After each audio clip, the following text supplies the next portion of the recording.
Hello students, आज CMC subject का chapter 1 का इंट्रोडक्शन पार्ट चल रहा है और जैसे हमने प्रीवियस 2 लेक्चर्स से बताया, आज आपका लेक्चर नंबर 3 है। आज हम बात करेंगे कंप्यूटर एडेड मैन्युफैक्चरिंग की। जैसे कि आप सबको मैंने पहले ही बताया था कि ऑटोमेशन इंडस्ट्रीज़ में हम पूरे ऑटोमेशन को 3 पार्ट्स में डिवाइड करते हैं। First one is the your electronics, second one is the computer and third one is your mechanical units. ठीक, तो हम अभी कंप्यूटर यूनिट पर बात करें कि हम कंप्यूटर की कौन कौन से फीचर्स को इस्तेमाल कर रहे हैं। तो उसी में हमने पहले आपको से पहले कैड की बात करी थी, आज हम आपको कैम के बारे में बताएंगे। कैम, पहले तो कैम के फुल फॉर्म की बात करते हैं। कैम का फुल फॉर्म है कंप्यूटर एडेड मैन्युफैक्चरिंग, मीन्स जहाँ पर हम कंप्यूटर की सहायता से मैन्युफैक्चर करने जा रहे हैं। मैन्युफैक्चरिंग करने के हमारे पास एक फ़्लो चार्ट है जो यहाँ पर मैं आपको शो कर रही हूँ। इस फ्लो चार्ट में 4 स्टेप्स हैं। इट मीन्स कि मैन्युफैक्चरिंग में क्या क्या चीज़ें कंक्लूड की जाती हैं, क्या क्या मेन पार्ट्स होते हैं, सब यूनिट्स होते हैं, उनकी बात हो रही है। First one is your numerical control.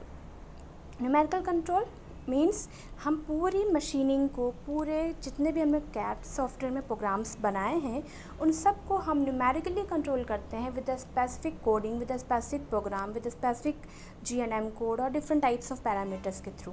ठीक, तो हम वहाँ पर कैड से जो हमें डिज़ाइन मिलता है, डिज़ाइन डेटा मिलता है, उस डिज़ाइन डेटा को हम पूरा का पूरा सॉफ्टवेयर में कन्वर्ट करके एक स्पेशल टर्मिनोलॉजी में उसको हम रिटन करते हैं, राइट करते हैं, जिससे हम न्यूमेरिकल कंट्रोल करते हैं।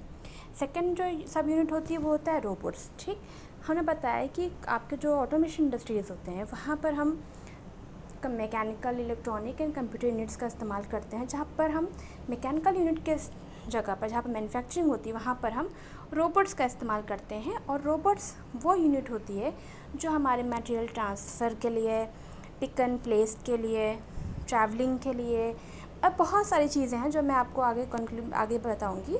अभी हम सिंपल सिर्फ रोबोट की बात करते हैं कि रोबोट आपका एक मैन्युफैक्चरिंग यूनिट है जहाँ पर हम इसकी सहायता से मैन्युफैक्चरिंग करते हैं। Third one is your CAP. CAP full form है इसका computer aided process planning, means आपको जो भी मैन्युफैक्चरिंग करनी है in the method of CAM, वहाँ पर आप किस तरीके से कंप्यूटर एडेड किस तरीके से कंप्यूटर की हेल्प सहायता से एक प्लानिंग करेंगे, प्लानिंग का क्या प्रोसेस इन्वॉल्व करेंगे, किस तरीके से स्टेप बाय स्टेप आप डिज़ाइन करेंगे, देन उसका एनालिसिस करेंगे, देन उसको एस्टिमेट करेंगे, देन उसकी मैन्युफैक्चरिंग होगी, देन उसकी पैकेजिंग होगी और डिफरेंट टेस्टिंग्स होंगी। उसके बाद हमारे जाके एक प्रोडक्ट फाइनल होता है। तो CAD, CAM, then CAP. CAP में हमारा क्या होगा, हम उस चीज़ की प्रोसेस करेंगे, उसकी प्लानिंग करेंगे। Okay, the next one is the your management part. Management part में हमें क्या करना होता है कि मैनेजमेंट पार्ट पे हम ये पार्ट देखते हैं जहाँ पर जितनी भी चीज़ें मैंने आपको बताई, डिज़ाइनिंग को मैनेज करना, कंट्रोलिंग करना, रॉ मटेरियल कंट्रोल करना, प्रोसेस प्लानिंग कंट्रोल करना, बजट को कंट्रोल करना, शॉप कंट्रोल करना, वो सारी चीज़ें एक मैनेजमेंट करता है। एक मैनेजमेंट यूनिट होती है जो शॉप में डिवाइडेड होती है, उनको हम मैनेजमेंट के नाम से जानते हैं।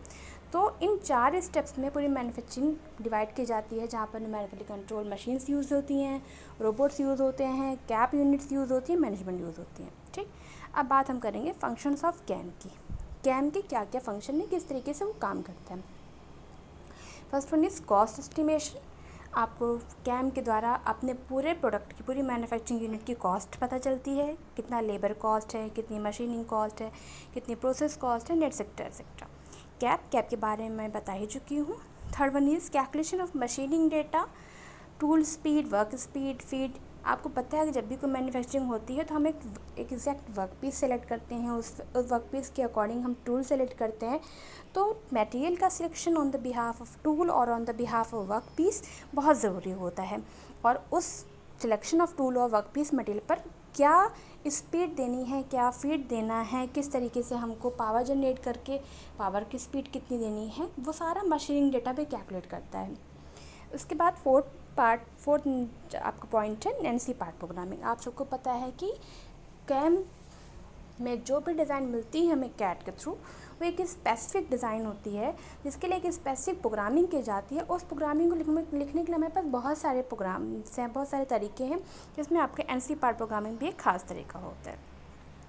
Fifth one is a computer aided line of balancing, LOB line of balancing technique बहुत ही फेमस टेक्निक है जो कि मैन्युफैक्चरिंग यूनिट्स में इस्तेमाल होती है। अगर आपके पास 5 मशीन्स हैं तो एट अ टाइम वो पाँचों मशीन इंगेज होनी चाहिए, क्योंकि अगर ऐसा नहीं होगा, डिसंगेजमेंट ऑफ मशीन्स होगा, तो हमारा टाइम बहुत लॉस होगा और हमारी मैन्युफैक्चरिंग यूनिट ब्लॉक होगी हर स्टेशन पर, और प्रोडक्शन यूनिट क्या होती है, स्टॉप होती है। हमें प्रोडक्शन यूनिट को हर समय लगातार कंटिन्यू बनाते रहना चाहिए, क्योंकि जब भी आप प्रोडक्शन यूनिट की बात करें तो 24/7 आवर पर प्रोडक्शन स्टार्ट होता है। तो हर मशीन का टाइमिंग सेट होता है, किस मशीन पर कितनी देर तक प्रोडक्ट रहेगा, फिर प्रोडक्ट जाने के बाद मशीन पर कितना नेक्स्ट प्रोडक्ट कितनी देर बाद आएगा, अगली मशीन पर प्रोडक्ट कितनी देर काम करेगा। और हर मशीन को बैलेंस करने के लिए एक उसकी टाइमिंग सेट करनी है कि machine 1, machine 2, machine 3, machine 4, machine 5, machine 1 पर 5 मिनट, मशीन 2 पर 2 मिनट, मशीन 3 पर। इस तरह से हम हर मशीन के लिए एक बैलेंस तैयार करते हैं। इसे ही हम लाइन ऑफ बैलेंस टेक्निक कहते हैं। Next one is your production and invention, inventory control की बात करते हैं मैन्युफैक्चरिंग यूनिट में, क्योंकि प्रोडक्शन बहुत ही खास रोल निभाता है, जिसका हमें काम बहुत ज़रूरी होता है, इसलिए हम प्रोडक्शन को करेंगे। और इन्वेंट्री यानी कि टाइम टू टाइम चेक करेंगे आप अपना रॉ मटेरियल, अपना स्टोर हाउस, अपना बफर स्टोरेज, जिससे कि आपकी कोई भी मशीन कभी खाली ना हो। जब भी आपको डिमांड हो, आपके पास ऑर्डर इन्वॉल्व होना चाहिए। Next one is your computer process control, computer process control, जहाँ पर आपको क्या चीज़ें इस्तेमाल करनी है, किस तरीके से कंप्यूटर पर मैन्युफैक्चरिंग के डिज़ाइंस अपलोड करने हैं, प्रोसेस कैसे करना है, and all. And last one is our shop floor control, shop floor control कि जहाँ पर भी आप काम करें, डिफरेंट मशीन्स लगी हुई हैं, डिफरेंट अरेंजमेंट्स हैं, उन पर कैसे कंट्रोलिंग करनी है, कौन सी मशीन कब स्टार्ट करनी है, कौन सी मशीन कब शट डाउन करनी है, किसको पावर देना है, किसका पावर ऑफ रखना है, ये सारी चीज़ें आपको शॉप फ्लोर कंट्रोल के अंदर बताई जाती हैं। तो ये हो गया आपके function of CAM. Next lecture में मैं आप लोग को बताऊंगी एडवांटेजेस ऑफ कैम। आज के लिए इतना ही। Stay safe, stay at home. Corona time पर आप लोग के लिए छोटी सी मदद हम सब की तरफ से। Thank you.